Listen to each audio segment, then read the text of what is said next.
Olá, que a paz esteja no seu coração. Sou eu, o Padre Roger Araújo, com você no nosso programa A Bíblia no Meu Dia a Dia. A palavra de Deus que nos acompanha, que nos direciona. A palavra de Deus que é luz para o nosso dia a dia.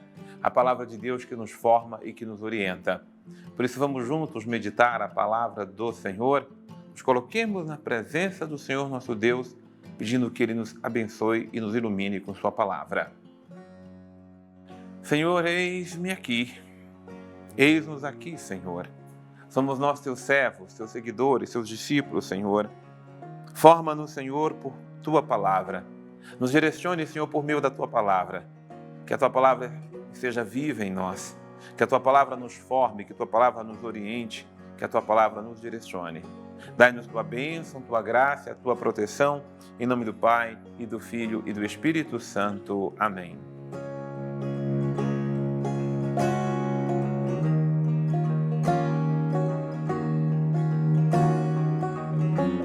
Que Deus esteja nos guardando, nos livrando e nos protegendo de todo mal, e esteja nos direcionando por meio da sua palavra. Então, nós continuamos a fazer o nosso estudo orante da palavra de Deus e vamos na carta de Paulo aos Filipenses. Hoje eu quero chamar a sua atenção porque dos textos das Sagradas Escrituras, nos que eu mais amo é justamente essa meditação de hoje. Filipenses 2, de 1 a 11. É nela que nós encontramos a espiritualidade, a luz, a nossa fé em Cristo Jesus. Olha que beleza como Paulo consegue expressar com toda a unção do Espírito aquilo que é Cristo para nós. Então, primeiro, se portanto existe algum conforto em Cristo, alguma consolação no amor, alguma comunhão no Espírito, alguma ternura e compaixão, completai a minha alegria conservando o mesmo pensar, o mesmo amor, em uma só alma, tendo o mesmo sentimento. Nada façais por rivalidade ou vanglória, mas com humildade. Cada um considere os outros como superiores a si mesmo. E não cuide somente do que é seu, mas também do que é dos outros. Tende em vós os mesmos sentimentos que havia em Cristo Jesus. Todos esses versículos é uma ordem para nós, do versículo 2 ao versículo 5, tá? Então nós temos uma ordem de Deus para nós do versículo 2 ao 5. Eu quero começar pelo 5, porque ele é o eixo que orienta estes primeiros versículos. Tende em vós os mesmos sentimentos de Cristo Jesus. Em outras palavras, nos revistamos dos sentimentos de Cristo Jesus. Tenhamos em nós aquilo que era o sentir e o agir do Cristo Jesus. Por quê, meus irmãos? Porque nós muitas vezes somos movidos pelos nossos sentimentos humanos, egoístas, mundanos e muitas vezes sentimentos até diabólicos. Todo sentimento que provoca discórdia, todo sentimento que provoca briga, confusão, que nos coloca uns contra os outros, esse espírito não é de Cristo. Às vezes as pessoas estão até brigando por causa de Cristo, mas não é movida pelo sentimento de Cristo, é movido pelo seu sentimento individualista, é movido pelo seu sentimento egoísta, é movido pelo seu sentimento pessoal. Por isso que Paulo, inclusive, diz, olha, se complete a minha alegria. Primeiro, concede o mesmo pensar, o mesmo amor, uma só alma, tende o mesmo sentimento. Claro que o coração humano é diferente, claro que nós nutrimos sentimentos diferentes, mas em Cristo nós temos que ter o mesmo sentimento. Que sentimento é esse? O sentimento de amor a Ele. Este sentimento é maior do que todos os outros sentimentos. Este sentimento é mais importante do que todos os outros sentimentos. Este sentimento é que vai colocar em ordem os nossos sentimentos, que muitas vezes são ressentimentos, são mágoas, são rancores, são pavores, são desabores, são situações mal resolvidas dentro de nós. Nada façais, meus irmãos, por rivalidade, por vanglória. Quanta rivalidade, Quantas brigas, competições, quantas glórias vãs. Um querendo sobressair sobre o outro, ser mais importante que o outro, um querendo prevalecer o seu pensamento, seu sentimento, a sua intenção, o seu pensamento. Não. Mas com humildade, é preciso sublinhar aqui a palavra humildade, né? Porque se tem um sentimento que é em Cristo Jesus, é o sentimento da humildade. Já vamos adentrar nesse sentimento. Considere os outros superiores, já que a gente precisa ter o sentimento de Cristo Jesus, e nós somos chamados para lavar os pés uns dos outros, essa é a nossa missão, vocação nesse mundo. Considere os outros superiores a si e não cuide somente do que é seu, mas do que é dos outros. E aí eu finalizo. Tende em vós os mesmos sentimentos de Cristo Jesus. Essa é uma ordem explícita, o versículo 5. Ter em nós os sentimentos de Cristo Jesus. E agora, vamos penetrar nos sentimentos de Cristo Jesus? Vamos lá. Importante, é apaixonante aquilo que Paulo apresenta para nós. Veja, versículo 6. Ele é Cristo Jesus. Ele existindo em forma divina, em condição divina, ele sendo divino, ele sendo como o Pai é divino, o Espírito Santo é divino, ele então sendo de condição divina, ele não considerou um privilégio ser igual a Deus. Veja, Cristo é de mesma natureza que o Pai e que o Espírito, então ele é igual a Deus. Mas ele não usurpou, ele não levou em conta, ele não fez consideração de dizer, não, mas eu sou Deus também. Como a gente costuma arrogar os nossos privilégios. Até os que não temos, nós queremos arrogar. Isso vem da arrogância. Mas o sentimento de Cristo não é arrogância. O sentimento de Cristo é humildade. Então ele não se arrogou, ele não considerou nenhum privilégio ser igual como Deus. Não! O que diz o versículo 7? Mas esvaziou-se, assumindo a forma de servo, tornando-se semelhante ao ser humano. Eu queria que a palavra esvaziou-se, nós assumíssemos agora, aqui para nós, tá? Versículo 6, versículo 7. Tudo isso aqui para nós é uma mensagem muito profunda de espiritualidade e de mística da nossa fé cristã. Ele esvaziou-se, ou seja, esvaziar-se quer dizer não se apegar, desprender-se. Ele não deixou de ser Deus. Ele não desprezou ser Deus. Mas ele esvaziou do significado de glória que isso poderia trazer para ele, de vantagens que ele poderia trazer para ele. Não, ele não levou isso em consideração. Ele não se apegou a isso. Ele não disse, não, mas eu sou Deus, como a gente costuma, não, mas eu sou isso, eu sou aquilo, eu sou filho de não sei de quem. E a gente, até para falar com Deus, nós nos arrogamos, porque eu sou isso, porque eu sou aquilo. Não, ele esvaziou-se. Ele assumiu a condição de um servidor. E servidor aqui é aquele que é servo, que está para servir os outros. E tornou-se semelhante a um ser humano. Encontrando-se em aspecto humano. Porque talvez alguns tiveram dificuldade de reconhecer quem era Jesus, porque era tão humano, era tão gente, era tão revestido de uma humanidade. Não pense que Cristo tinha uma argola de santidade, como a gente vê nos desenhos, nas pinturas. Não! Era humano como qualquer um dos humanos, seu aspecto era totalmente humano, sua forma humana, tinha os sentimentos humanos, ele se revestiu da humanidade com suas fragilidades todas.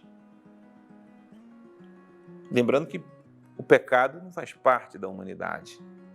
O pecado é a desumanização da nossa realidade. O pecado é aquilo que descaracteriza a nossa humanidade. Ele revestiu-se de nossas fragilidades, ele sentiu fome, sentiu sede, sentiu solidão, sentiu tristeza, sentiu medo. Olhamos para os aspectos humanos de Cristo Jesus, sentiu-se tentado, sentiu-se humilhado, sentiu-se desprezado. Tudo aquilo que nós sentimos em nossa carne humana, ele sentiu. E não foi de forma aparente, não. Ele sofreu como nós humanos sofremos. Cada chilapada que ele levava nas costas doía. Cada desprezo, E aqui não é só o sofrimento físico, tá? Aqui o sofrimento psicológico. que é o grande sofrimento, é o grande drama da nossa existência. Tudo isso ele assumiu. Quando você olha ele na agonia do Horto das Oliveiras, ele está ali, padecendo a agonia humana. Então, ele, encontrando-se em aspecto humano, humilhou-se, fazendo-se obediente até a morte e morte de cruz. E foi por isso que Deus o exaltou acima de todo e de tudo, e deu-lhe um nome que está acima de todo nome, para que ao nome de Jesus todo joelho se dobre, no céu, na terra, abaixo da terra, e toda língua confesse que Jesus Cristo é o Senhor, para a glória de Deus Pai. Esse versículo 12 é uma ordem, né?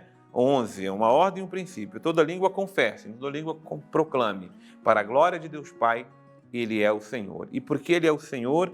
Porque Deus o exaltou quando ele, na verdade, se humilhou. Esse grande gesto, ele desceu à nossa condição, por isso Deus depois o exaltou. Meus irmãos, no tempo propício, Deus há de nos exaltar na glória. Mas para quem se humilhou, não para quem se vangloriou, não para quem se exaltou, não para quem se encheu de soberba, não para quem se encheu dos sentimentos humanos, mas se esvaziou.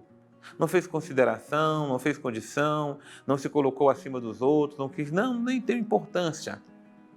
Mas revestiu-se de humildade. Se nós queremos nos parecer com Cristo e que Cristo apareça e transpareça em nós, como clamou João, convém que ele cresça e que eu desapareça, convém que ele cresça e que eu diminua. Que a humildade de Cristo Jesus nos leve a humilharmos nosso orgulho, nossa soberba e nossas pretensões humanas. Vamos trazer conosco aqui o nosso querido Padre Antônio Xavier. Hoje nós estamos diante de uma passagem importantíssima que é o chamado Hino da Kênosis. Kênosis em grego quer dizer abaixamento, né? Para entender, esse hino que Paulo aqui retrata, ele não é de São Paulo, ele é da igreja primitiva, Paulo aprendeu ali também, mas aqui ele o coloca como uma música no meio de uma carta, exatamente para fazer ressoar aquilo que aconteceu com nosso Senhor. Quase que é uma espécie de um credo que conta a história da encarnação até depois, então, a ressurreição de nosso Senhor, colocando esse abaixamento, esse esvaziar-se, né? Tornar-se vazio ali, no sentido próprio de que foi assim que Deus fez com a sua glória, né? Que Jesus assim termina por realizar para que venha nos salvar, que esse é o caminho realmente de caminharmos, assim, de trilharmos para chegarmos também na glória com Deus, entendendo que a humildade é o elemento mais forte aqui presente. Mas bem, o Padre Roger já explicou várias coisas sobre isso, eu gostaria de me ater à história da recepção deste texto. Nem sempre foi bem compreendido. Como é dito que Jesus ele foi reconhecido exteriormente como o homem que Deus o exaltou, isso gerou também a pior de todas as heresias do cristianismo, que gerou a necessidade de convocar-se concílios e estabelecer o credo que nós temos hoje. Porque surgiu exatamente um padre chamado Ario, e daí vem a heresia com o nome de arianismo, que entendia que Jesus não era Deus, que era um homem exemplar, que cumpriu bem a vontade de Deus e por isso Deus o exaltou e o deu o nome que está acima de todos, né? Uma maneira que agredia frontalmente a questão da Santíssima Trindade. E claro, o grande problema é o seguinte, se Jesus não é Deus, então nós não fomos salvos, porque não é um gesto exemplar Jesus morrer na cruz, é exatamente a ação que nos traz a salvação. Qualquer um de nós que morresse crucificado não salvaria nem a si mesmo. Nós somos salvos porque aquele que está crucificado, ele sim é o Salvador. É ele que realmente é Deus. Mas essa história foi bem complicada. Até hoje existem muitas nuances desse jeito e nós encontramos por aí a imagem de Jesus tratada fora da igreja, em livros, em coisas assim, como sendo uma espécie de um sábio chinês, né? Alguém que é capaz de dizer quase que uma filosofia de vida que é capaz de levar a pessoa a viver de maneira equilibrada. Esse não é o Jesus que nós acreditamos. O Jesus que nós acreditamos, ele sim, ele nos dá o exemplo, mas mais do que isso, ele é o caminho. A fé que se tem na sua pessoa é exatamente essa, que ele nos amou e se entregou por nós, para nos salvar. E foi exatamente a sua entrega, não só pela dor, mas por ser o amor crucificado na cruz, é que nos salvou, é que nos leva de verdade de volta ao Pai.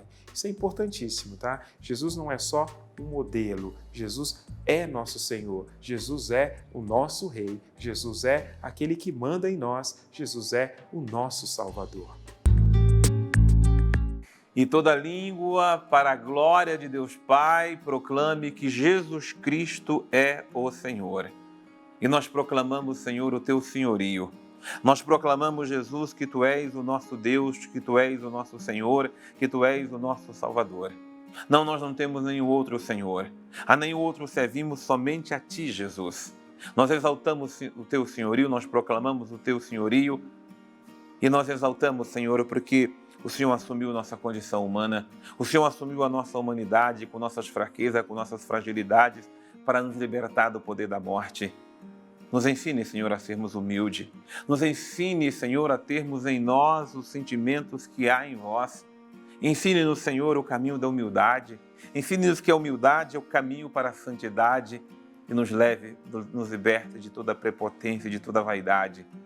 Dai-nos a graça, Senhor, de te servirmos todos os dias na humildade e na obediência. Ao teu nome, o poder, a honra e a glória para sempre, porque tu és o nosso Senhor, o nosso Salvador. Que beleza, meus irmãos, Deus possa abençoar imensamente você e eu te aguardo no nosso próximo programa, A Bíblia no Meu Dia a Dia.